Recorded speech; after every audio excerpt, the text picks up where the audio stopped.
Well, here we are again, stuck up the end of a river system in the Kimberleys and we're out of water. This water down here, this dirty water is actually fresh. I need a drink, so what I have to do is get out through this mud, get up there and get myself a drink of fresh water because this boat's going to be here for about 6 hours. So here we go. Oh! Come on, Bun. Come on. Come on. Oh. Oh, you're going to come too. Ah. Come on. Come on. Come on. Oh, there. You're right. You're all right. Quick, no, go back that way. Go up there. You'll be right. Good dog. Come on. Ah. Ah. Ah.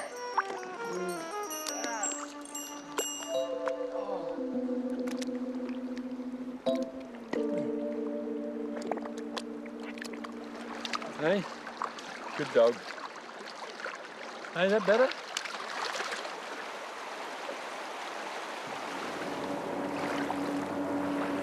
Another tide in the Kimberleys, another river system. More rocks, more mud.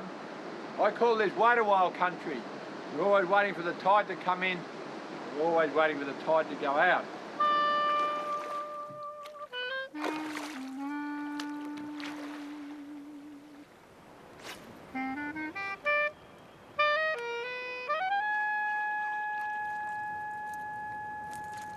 These are black bream, or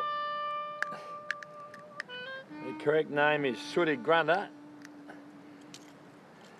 and got a lot of flesh on them. Very nice on the coals for lunch. Bundy and I have just spotted something among the rocks, and I think it's a dingo. I just caught a glimpse of it. It's a very, very rare black one. You only get about 4% black in dingoes. And up in this remote country, it's probably a purebred. One of the joys of the wild Kimberley coastline are these giant oysters. But the only disadvantage is they're just a little bit strong, a little bit bitter in a natural state like this. So, that's not too bad. So what I'm going to do is make an oyster soup. A little bit of preparation. You've got to open up your shell and get the meat out and wash it. Once all the oysters are nice and clean in fresh water, add some full cream powdered milk, put it on the fire and simmer it for about 30 minutes. Bush oyster soup. Beautiful.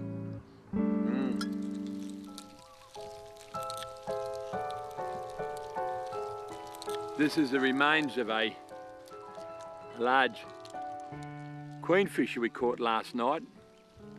And the tides carried the carcass around here.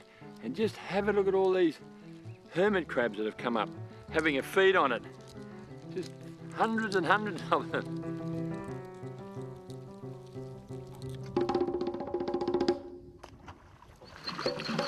I was just getting a trevally for lunch and all these whalers and black-tipped sharks came in.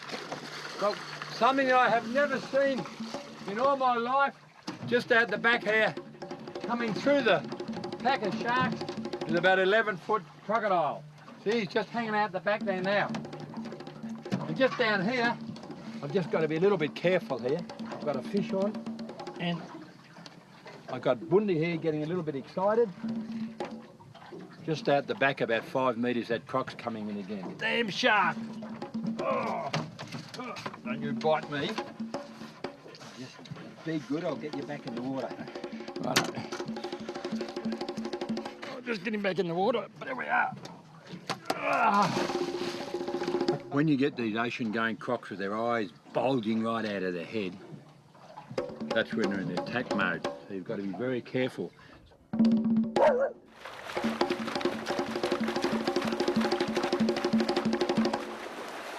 him up. Good girl. Pull him up. Pull it up. Walk back, mate, as I pull it down. Go back a bit wider. Pull it in, bud. Pull it in. That's the girl. That's the girl. Biggest. Get up. Come on. Up. Good girl. Good girl. Sit there. Big shake. Shake. Have a look at all the fish here. I've got a hook up here. Yep. He's off. Never seen anything like this in all my life. These are bludgers by the thousands. Oh. Oh. There's that many fish down under the boat following the one that I've hooked. It just looks like one huge fish. Oh. Just have a look out here on this port side of the boat. Just thousands of them. This is just amazing. Dog overboard! Dog overboard! Come on, what are you doing? You silly dog. Come on, get up here. Get up. Get up. There we are.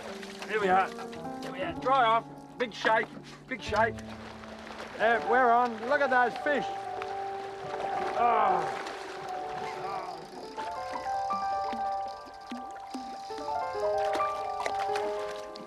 Ah, this is one of the most extraordinary places all along this coast.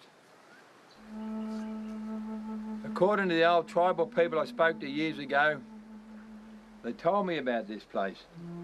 This is where all the Wandjinas, all the creation spirits met, and they had a huge fight. And at the end of the fight, all the Wandjinas turned to stone. You just stand here quietly and look around, and you can see all these Wandjinas. Look at them. All the wonderful shapes. It's a very special place.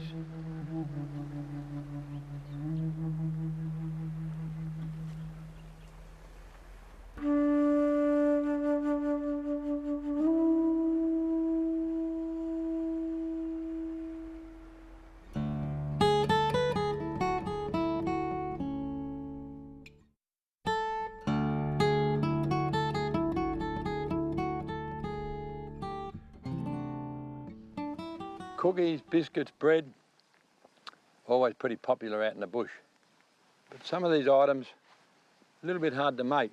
What I'm going to do is make up a coconut slice. It's pretty easy. Let's go. So I've got a cup here of self-raising flour, which I'm just going to put through here quickly. A good tablespoon of cocoa in there. And just a pinch of salt. I'll just put it in my hand there, make sure I don't put too much in. A little bit of salt. Mix that up. These have been around for a long time. Cornflakes, I'm putting around about a large cupful in this bag. And what I'm going to do is I'm going to crush it up. What can I use? Use the old billy. I just crush that up there into a fine powder. Add that to your flour and cocoa and salt. There we are. Half a cup of sugar and around about a cup of desiccated coconut. Once again, I don't have butter out in the bush, but I have macadamia oil. So just a little in there. Right. Around about a tablespoonful of golden syrup. Once I've mixed the macadamia oil and golden syrup together, I add around about a teaspoon of vanilla essence. Right, now that's a little bottle, so you've got to be careful carrying vanilla essence in the bush. Put the oil and the golden syrup and vanilla essence in the dry mix. Mix it all up. I've placed some foil in the bottom of the camp oven so it can come out easily. I'm just going to grease up the aluminium foil, put my mixture in. Now that'll go on a fairly cool camp oven. This coconut slice has been on for about 15 minutes. That looks pretty good. There we are. sprinkle it with coconut and let that set. It'll go quite hard and crispy in about 20 minutes. I've got a nice lump of crocodile tail here. You can see it's a beautiful white meat. Drop that in here and put the oil in. Oil all over that. And let's have a look in my bag of goodies, see what I've got. Bit of salt, of course. A little bit of salt on there. I'm going to put a little touch of curry powder on. Just along the top, not too much. Just a little bit of powder. What else have I got here? Yeah, what's this? Parsley flakes. You notice that all these are dry, so I can carry them for weeks, if not months, in the bush. Diced dry onion. Yeah, that looks good, right? Drop a little bit of that on there. Right. And what else is in here? Oh yeah. Oh, this is a good one. Garlic. Touch of garlic. Righto. Pop the lid on. Take it over to the fire. Just a few coals that will go underneath the hillbilly camp oven. Pop that on there. And just a few coals on top. That's looking pretty good.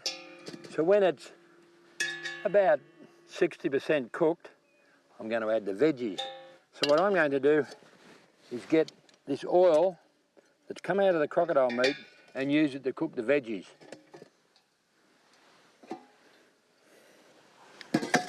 The veggies go in the ring here in this beautiful crocodile oil.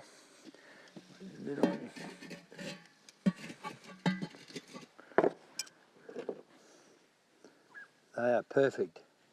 Just grab the croc tail, take a nice big cut along the bone here. This is like the fillet. Beautiful white meat inside there. A little bit of onion. There we are.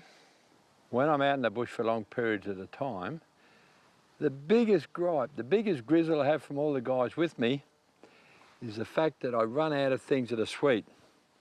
So what I do now is knock up a batch of toffee. This is so simple. I'm putting in 4 tablespoons of caster sugar. I've already got a couple in there. And 4 tablespoons of golden syrup. And there's already a couple in there. That's the 3rd one and the 4th one. Just mix that up and simmer that away on the coals for about 10 minutes.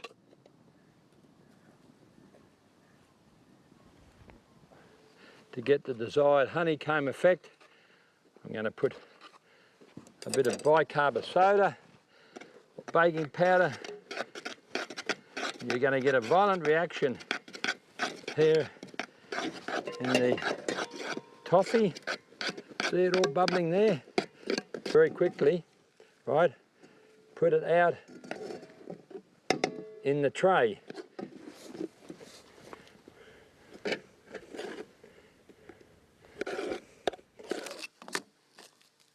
And there we have rather delicious honeycomb toffee. Nothing better after a long period in the bush.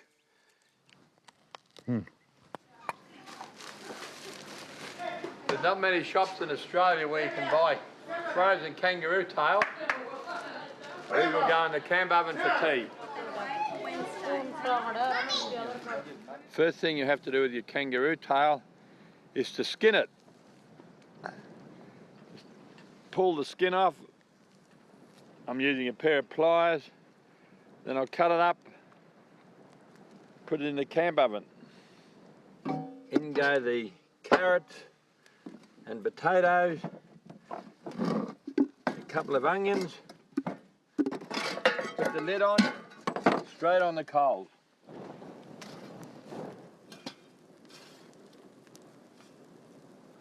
Blowing a gale out here tonight. It's going to be in for a dust storm, I think. Anyway, there's our kangaroo tail, roast potatoes, carrot and onion. Looks pretty good.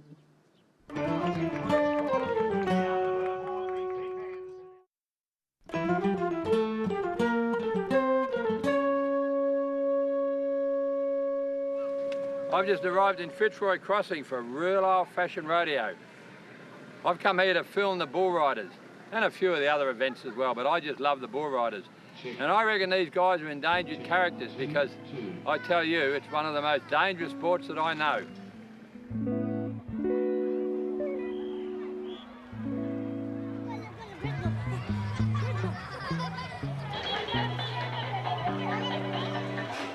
A lot of these men follow the rodeo circuit all over Australia, and they spend hours psyching themselves up for the main event.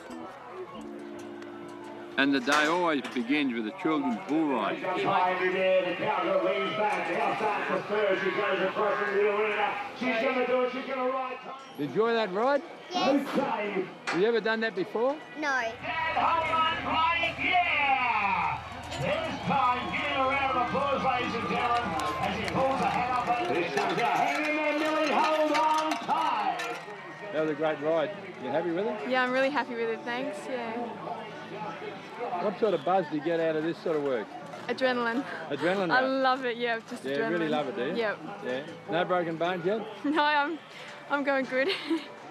And now the big boys take over, taking incredible risk, just the off chance they may win a few $100. Hey, come on, Fitzroy, let's come alive. Nice ride as the cowboy qualifies here in bareback riding, steps off. Cameron Stern gets out the buckskin horse now as he goes to work on him again. Bull rider, bronc rider goes across the arena fence and says hello, folks. Gets out, stand the man, goes to work on him now. Hey, come on, Fitzroy. Cowboy calls the gate down, Mike comes out, takes a little run out, now the duck is on, the cowboy goes down. The gate down as he gets out, tough Brock is drawn up on John, Kemp's in trouble, and he's on the John, and there's time. Now this guy's in serious trouble.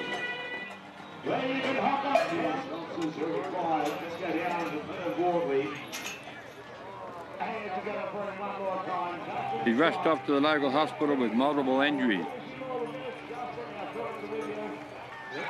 Okay, no more talks. The bucking horse, Robert Brooklyn's in trouble. Another one down. Ambulance officers once again required. Peter Justin Scott, 142 points, the winner of the Open Bronc Ride. In second place, Cobb the Pledge, 128. Lloyd Davison. And after the bucking horses comes the main event, the Wild Scrub Bull. This is the highlight of the three-day event here at Fitzroy Valley. Riding these bulls. The first prize to get on one of these is $1,000. I wouldn't get on one of these for $1 million. Now, how are you going to go today? Oh, I don't know, eh? You haven't been doing it for long? Oh, I've done a bit. Yeah? I'll tell you after another hour or so. Yeah, it's $1,000 for first prize. There's a lot of good riders here. Yeah. Do you expect to there win? are. Oh, everyone tries. Oh, yes, that's the plan, but see what You know, I happens. wouldn't get one on one of those bulls for $1 million. I'm probably a bit older than you. Yeah, I think so. Yeah. Anyway, best of luck, mate. All right.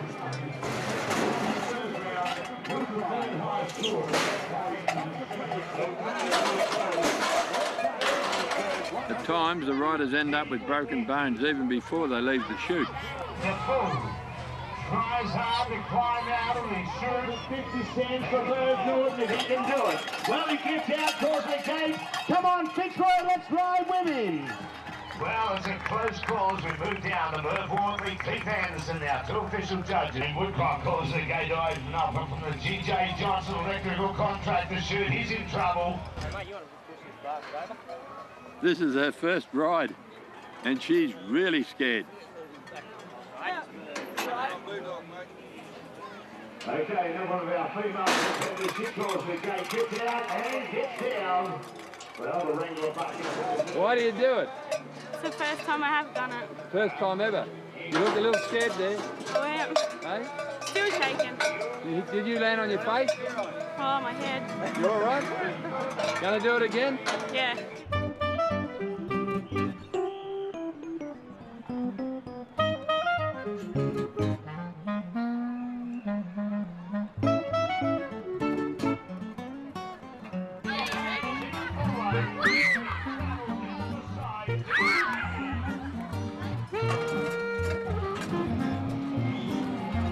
Here we go, Lawrence Dolby.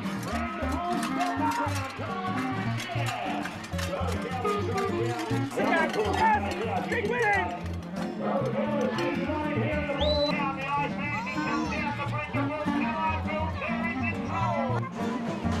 The men, dressed as clowns, usually distract the bulls, but they all got injured last night and ended up in hospital.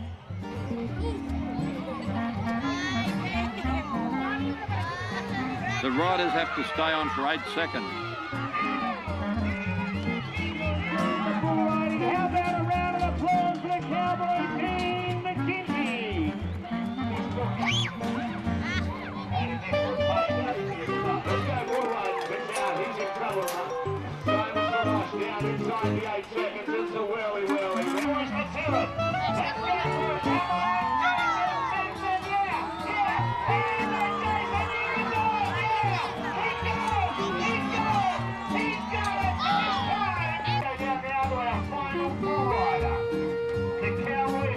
Opportunity now to put $1,000 into his pocket if he can stay on board the red man for 8 seconds.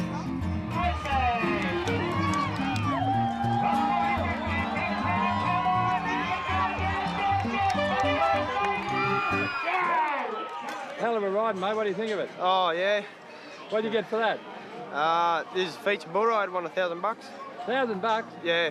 I tell you what, the judges are very happy with it. Yeah, that is. 7.9, they reckon. Yeah. I don't know. He's been unridden and finally he's been rode. That was the first time that bull was ever ridden? Yep. How did you get to ride it? Oh, I just put my name in a hat and I got drawn out. Congratulations. Well Thank done. you. The Bull Rider of the Year. That's Fitzroy. What do you think of that? Yeah, it's pretty good, eh? Yeah. How much money did you make? Oh, 2,200, I think. You're pretty happy with the rides? Yeah, it was good, eh? Yeah, real good. Tell me, why do you ride bulls? Oh, just for the fun of it, eh? Okay. Just good sport. You had Good many adrenaline. broken bones? Oh, smashed my leg up, that was about all. Yeah.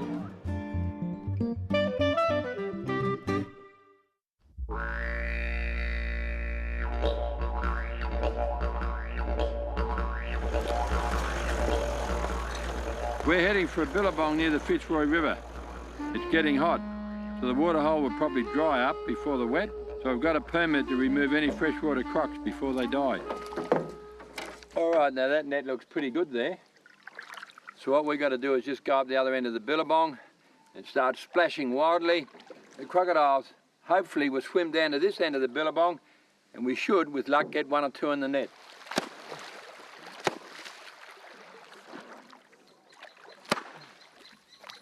There's a bit of movement in the net here, and I'd say that's probably a croc.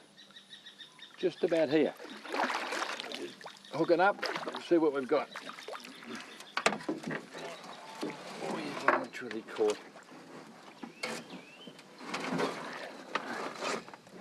There we are. Oh. And that's our Australian freshwater croc, or Johnson River croc. Very attractive crocodile, only found from the Fitzroy River through the Kimberleys and around Kakadu and the Gulf of Carpentaria and across the west side of Cape York. Hey, come on, come on.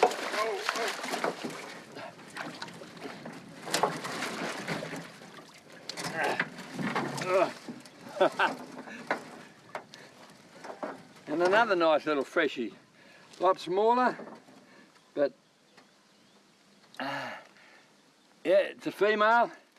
Just what I want for the park back at Broome.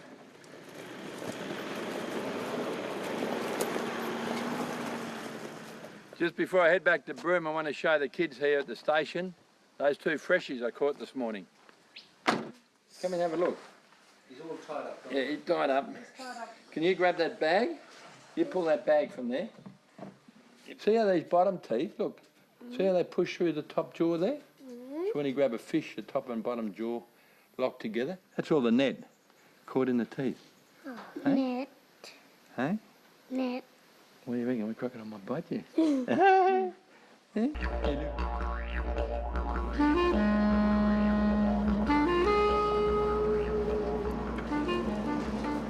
I've just pulled up down on the lower Fitzroy River. An old mate of mine camps here. He's getting pretty old. We're just going to go and see how he is. You there, Howard? Yeah. And how you getting on? Hey? No. All right? No. Mega. I'm all right. You all right? Yeah. It's about 8 years since I've been here. Yeah. Yeah. And we still drink and smoke. You're and still eat. smoking, and you're still having the odd pan. That's what keeps you going. Well, I suppose so, eh? Yeah. Few more changes to the camp. The floods have taken a bit more of the camp away. Yeah. And where's the water tanks? They're a bit further down the river. Bit further down the river. Yeah. They're gone. And how's your health? Oh, perfect. Perfect. Yeah. How old are you now? 86. 86. Yeah. And you're going well. Yeah. What do you do most of the day now? I do nothing, and I got all day to do it in. What are you going to do when you get too old? You going to stay here? When I get too old, you'll never go old. I've heard that you've gone very modern and you now have a gas freezer. Yeah. Where is it? It's up there. What? Up in the 2-story? Yeah. Why is it up there? Well, so the water won't get in. Oh, when the floods come? Yeah. The floods come right through here, don't they? Oh, yeah. And what do? You just... I go up there too and say goodbye to my freezer. And just sit up there with your freezer. I'm heading up to the 2nd story. This is where Helmut camps when the big floods are on. Sometimes he stays up here for a couple of weeks or more.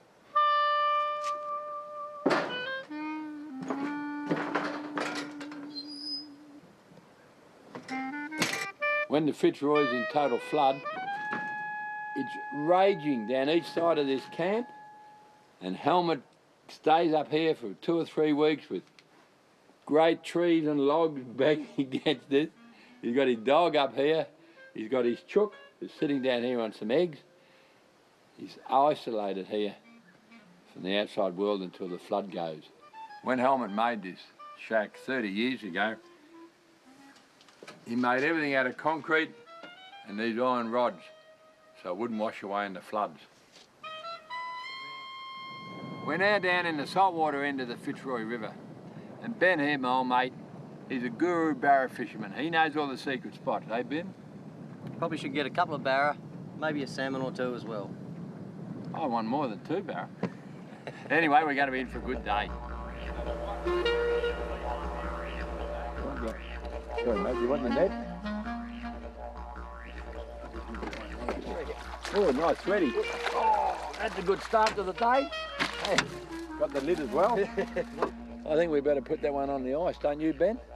These are a beautiful eating fish, aren't they? They are. Hey? Well, that's my first fish for the day. It's not a barramundi, but it's a nice salmon.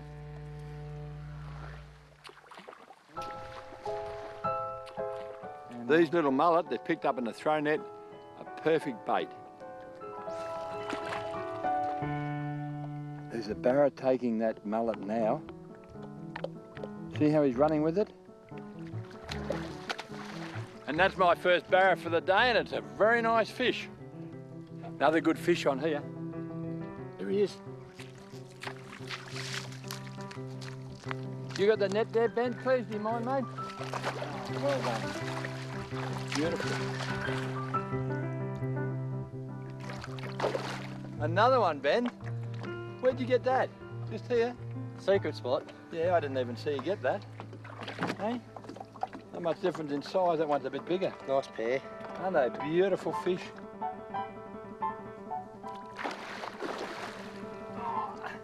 And how's that for Lower Fitzroy River barramundi? That really was a great day.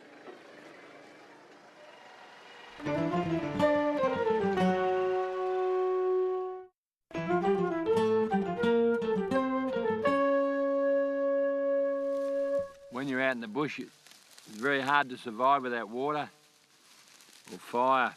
Now, there are many ways of making fire, one of the easiest and most efficient way is to always carry a flint. See, you can drop that in the water, get it dirty, and that little piece of apparatus there will give you about 2,000 strikes. It's just a matter of striking this piece of metal down on the flint for a couple of seconds and you've got fire.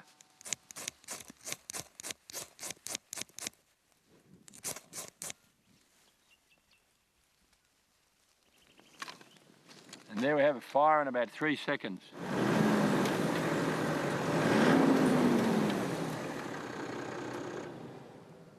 How many times over the years in the bush does this happen? You're in a hurry, you start spinning the tyres, and the next thing, the diff housing's down in the sand, and you've got a major bog. But there's a very easy way of getting out of this. Now, I don't believe you should be out in the outback without a good winch. But a winch is useless unless you've got somewhere to attach it. Now, there are no rocks around here. There are no trees, so what you need is what we call a portable rescue tree or a ground anchor. And when you carry it, it folds up like this. See how it opens out? Righto, now it opens out and you bury it down in the ground like so. See how it's going down there now very easily. The large D-bolt that you use to hold it together when you're travelling is now positioned here on the front of the portable tree or the ground anchor. You attach your winch to this one here, just pull it up a little bit, bury it in, and the handle here is used to pull it out of the sand when we're finished. Righto. Now as I start winching, I've got a problem because that vehicle is going to pull down. So the diff housing is going to go further down into the sand. So this is the trick. You get your spare tyre and you place it under the winch cable. So the cable goes up here and then down, and the vehicle will be pulled up and along at the same time. Now all I have to do is jump in the vehicle, drive it slowly in low range, drive the winch at the same time, and I should come out of this very loose sandy bog pretty easily.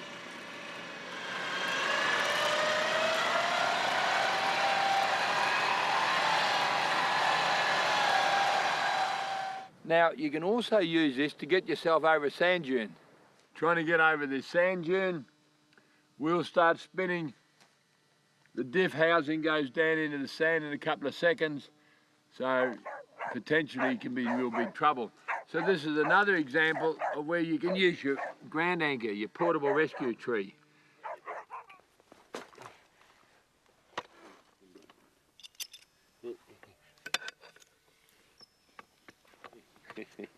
You're going to get off there? Come on, come on.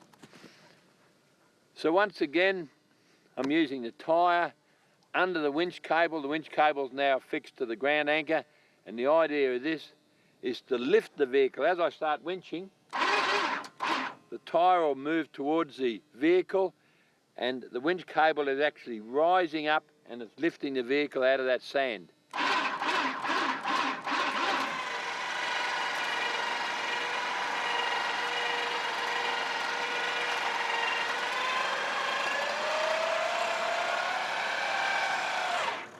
I'll move the tyre up again and repeat the process. Probably the second time I'll be out of the bog.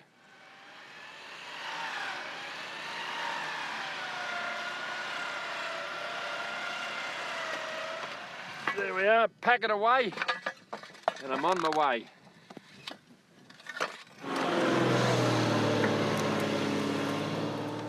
When you're out in the bush and you're really hungry, in a survival situation, it doesn't matter what you eat. Now, if you look at most of the dead timber, it's hollow. See that there? That means that there are white ants around. Now this one has got no white ants in it, nothing there. I've got another branch here that I've just picked up and I've broken it And I reckon we might be able to get a feed out of here. Out in the bush you don't... Oh yes, here we are. I can see now. Just have a look in here. Big, fat, juicy white ant coming out. One white ant's not much of a feed. But if you get yourself a container of water and you can tip these white ants out into the container here and wash all the dirt and decomposing wood off them. So we're just going to shake this down here and see what I can get in the way of a meal. Give this a good shake. Come on. Tip the water off.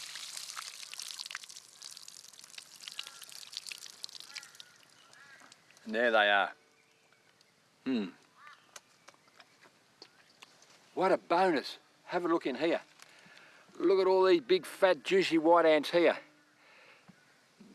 If there's not too much dirt on them and you're really starving, just get them straight out like this and straight in the mouth.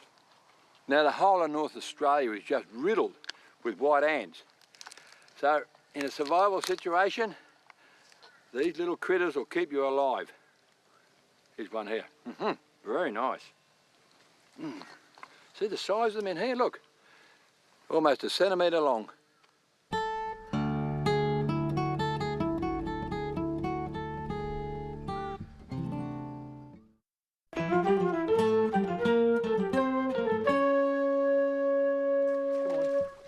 And here's two of my youngest mates. 3 months old dingo pups. And they're not that keen on the water. This one here is a white one, would you believe? But up here, you want to hop out, mate? All right, you can hop out. Up here in Broome, they go red. So what I'm going to do is just give him a bit of a clean up and a bit of a wash. How's that? And there you have what a pure white dingo should look like. Just a touch of gold here on the ears. Now these are very rare in the wild because they can't hide. When the ginger ones are hiding in the dry grass, they can't be seen from the air. These ones are always picked out by the eagles and they're grabbed and killed. And this one is a pure dingo, it's DNA tested, and you are just so gorgeous, aren't you? You want to go down with your mate? All right, here we are.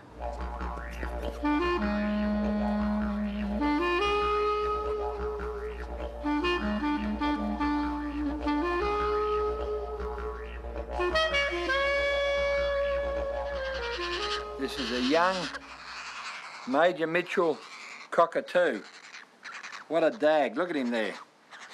He's only about 4.5 weeks old, just getting his feather through, and it's time for a feed. You right, mate? Here we are, open up. There we are. He gets fed about every 4 to 5 hours. It's a special mixture of muesli, Farax, baby food, calcium, and he's doing very well. And I just checked that the crop, no, the crop's not quite full. It's a good idea not to overfeed them. Come on.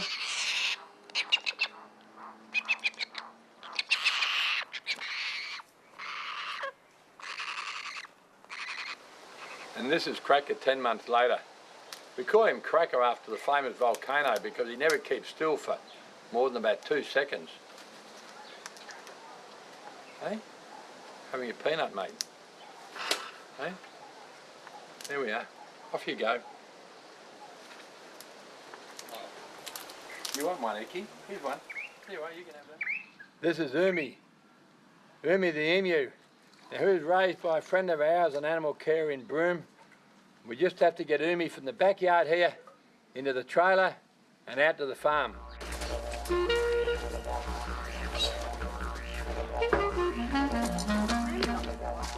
Round one to Umi.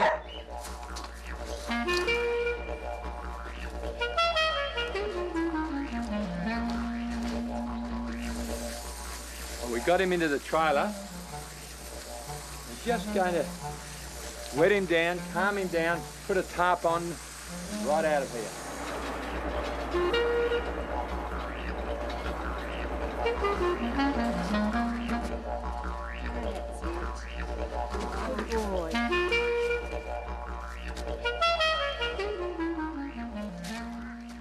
this is Mallow.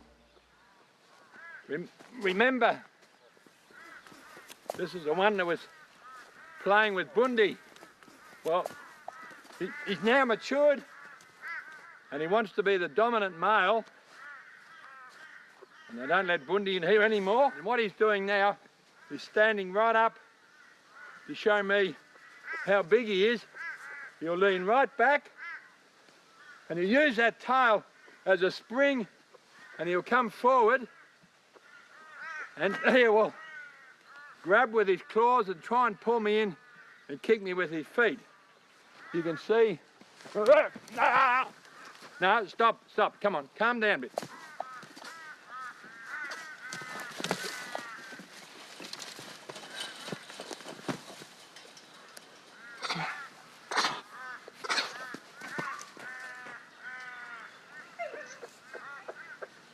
Now for me, that was very interesting, that fight.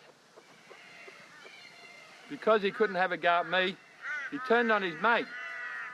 And he actually could have held that other male down if he wanted to and actually rip it, but he let it go. Now I'm going to go down and he'll come down, and that is the end of the conflict. And this is one of the best times for living on a crocodile park, is when the baby crocs are hatching out. Here they are. Well, been a great show. We'll do it all again next week. Come on, guys. Here. Here we go. Down in the water. Hey, come on, stop fighting.